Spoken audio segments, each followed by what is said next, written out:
So it's like, for most people who actually have seen the movie, they weren't necessarily like comic book fans or even, you know, really familiar with the Black Panther prior to. You know, so I think that, like, were you a Black Panther fan prior to the first movie? I was aware of it, but no, I wasn't a fan. Like, I didn't read the comic books and all of that. So your initial introduction was the first Black Panther in the movie. Yeah. So naturally, you're gonna like that one probably better. Probably. Because it's like you're meeting somebody for the first time. You know, that's when, you know, first impressions are lastings and all that stuff. You know, so it's different. But I think when you've been following the comic books and you've seen other Black Panther, like rather it be animations and stuff like that, you tend to kind of like look at it differently. You know, I just enjoy it. I enjoy the representation and the royalty, and I'm just completely in love with the Black Panther movies. Hey, as you should be. Yeah.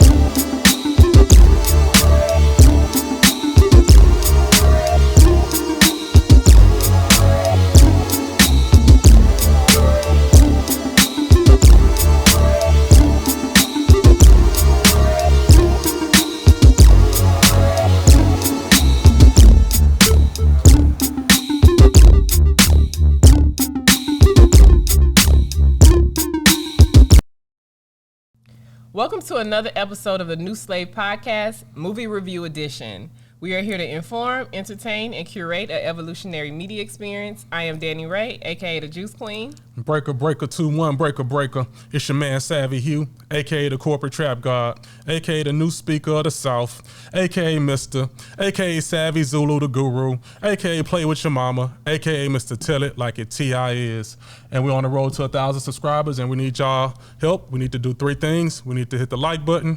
Need y'all to drop a comment and subscribe. Why? Because we got a DTN. We got to do these numbers. And we're live here at HD Studios. That's Houston Design Studios. And this show is brought to you by the PODN platform. And on that note, I got my sister in crime with me, Dani Rai. It's about time to cook. Let's go. So on this podcast, we plan to incite you with opportunities of self-reflection by examining our actions and reaction in a world that seeks to neglect and disregard us. Life is not about what happens to us, but how we react to it. So, without further ado, let's get into this very super duper exciting movie review edition. Yep. It's that time, y'all. And nope, it's not the nigga wake up call. It's time to get straight to it, straight to the business. We got to talk about it, y'all. This long awaited, most anticipated movie, Black Panther. Oh my God, yeah. So this is the second one. A sequel from this one is Wakanda Forever. The first one was Black Panther. And what are your initial thoughts? Oh man, you know, it's just the melanin is popping all off the screen on this, man. And my initial thoughts is first of all, Angela Bassett, shout out to the Queen Mother. You know, she's serving. I don't know how old she is now. I think she's 60 plus or whatever. But she came in, giving the business, looking regal, looking royal. And, you know, her acting chops are just so top notch. I mean, this woman has nothing else to prove when it comes to acting, you know, that field. So she did it, and she killed it. So you young sisters, man, you know, that's definitely somebody I would look up to on how to age, like super gracefully. But the movie itself, man, like... Hold on, let me comment on this, Angela Bassett, because immediately from the time the movie came on, I was just like, this woman, what's that soundbite on Instagram? She do not miss ever. Like she do not miss. Like soon as she walks in, I'm like she just really demands your eyes. Like her whole physique, her acting ability, like it's flawless. Absolutely flawless. And so I've always been an Angela Bassett fan, but this role is like perfect for her. Queen Mother, I mean, absolutely perfect. No doubt, the Queen of Wakanda. Yeah. Shout out to Miss Bassett. Definitely. She probably didn't even have to, you know, do a whole lot to get even prepared for this movie because she just stays in shape forever. Like, she's just always in shape. Yeah, that's her default state, default status. She ain't even got to get ready because she always ready. Right. You know. And they might have told her it's okay to, eat some sweets or something. You ain't got to be completely ripped up. They might have told her she could relax a little bit. But she did an amazing job. Yeah, no doubt. Okay, now what were you about to say before I just had to chime in on that? Yeah, I'm kind of talking. Well, I was going to go into the movie, but I do want to kind of just kind of touch a little bit more about Angela Bassett, or not just about Angela Bassett, but just about the crew. The cast, the cast or whatever. I think the cast was phenomenal. It was exceptional. I love, to see, especially like black directors kind of, bring back, some of the same actors or whatever, and being that it was a sequel, like they seem to have like the same core crew of people from the first one, and so shout out to the sister that played Shuri, Letitia Wright, I think that's her name, and Lupita, she came back, she came through. Nakia, who's the guy that plays M'Baku? M'Baku. Yeah. So I mean, so a lot of recurring. I don't know, but I like him. He makes the movie every time. Like, he is the comic relief every single time. Like, I just feel like I can relate to his character. Just unimpressed. Not wanting to do too much. Just want to do enough. Yeah, he has just the right amount of lines, and they're always on cue. Like they always kind of make you think or make you laugh. You know what I mean? No, he's hilarious. Yeah, he's hilarious all by himself. Yeah, for sure. The leader of the Jabari tribe, and he had. I feel like he had way more screen time in this movie than he did in the previous one. And to me, he made a huge impact in the previous Black Panther, the first one, without even really trying. And so I'm so happy that we got to see more M'Baku. He just cracks me up completely, and I think comic relief in movies like this is really important. The new character who was introduced, the young lady, the American young lady. I'm trying not to give y'all too much. She did a really great job too. Like, she gave a lot of comedy as well. I laughed a lot at some of the things that she said, because she really kind of gave the perspective of like the American wit, like. Yeah. Being able to know about Wakanda, but also adding like American humor on how we think about these, something to that magnitude. No doubt. Yeah, totally agree. And big shout out to Michaela Coel, the UK. I think she's from the UK. That sister, they brought her in as one of the new characters. I think she was kind of part of the Dora Milaje, if I'm not mistaken. She was one of the sisters with their head shaved off. That's all of them. Yeah. So yeah, big props to them. So yeah, great casting. Obviously great direction. Shout out to Ryan Coogler.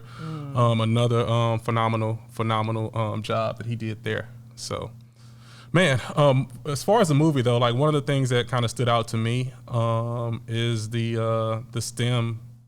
Speaking of the new character, the American sister, who was like basically like a genius, a prodigy in science and in STEM basically.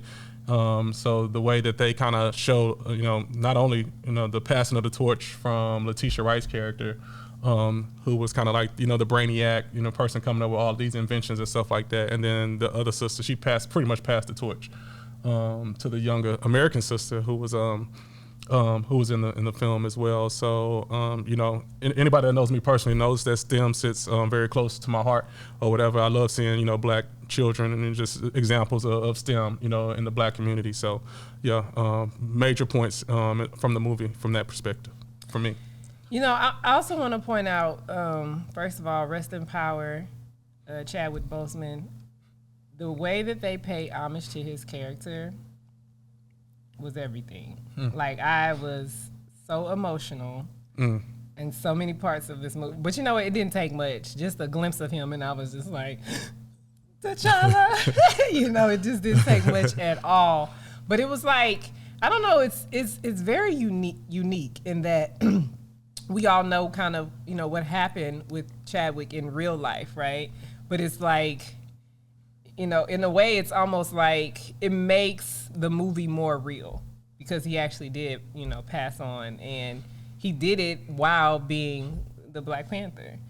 So it was almost like it made it way more real. I mean, I'm already like a Black Panther fan, so it, again, don't take a whole lot, but that component of it just made me feel so much closer to the film and appreciate it that much more. I really was impressed with the way they continue to kind of, in different points, like you would think in the beginning of the movie they might just be like, they might bring them up, like kind of pay their respects, and then that would be the end of the T'Challa talk, and it would have been, whoever the new Black Panther is. You would think it would just been like a clean sweep, but it wasn't. It was a lot of reference to T'Challa and imagery of Chadwick Boseman. And so, like, I really, really appreciate that.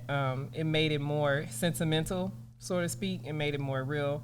I enjoyed that a lot. And even though I don't like to feel sad or emotional, like, because I just don't, mm-hmm. I can embrace it because it was like he really left a legacy that's kind of continuing on. And I'm going to tell you, representation is so very important. And they really, really represented very well in this movie.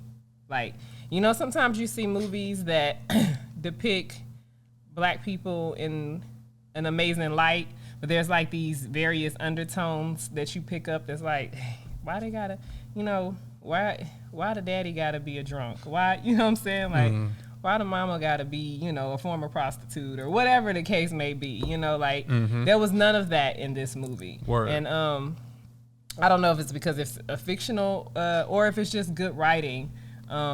Which I would say is just good writing. And I think that that's very, very important because it allows you to watch the film without having any like negative taste in your mouth about something that you genuinely want to be excited about. Yeah, I mean, this is Black excellence personified from head to toe. Yeah.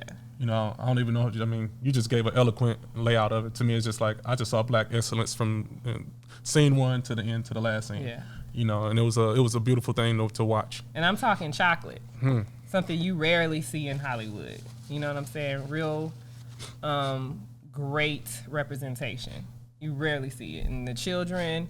Also, something we talked about previously, as far as Savvi and I, outside of the podcast, was the indigenous component with the other group that was introduced in the movie. I think the head leader, his character's name? I don't, but his people were called the Talokans or something like that. Yeah.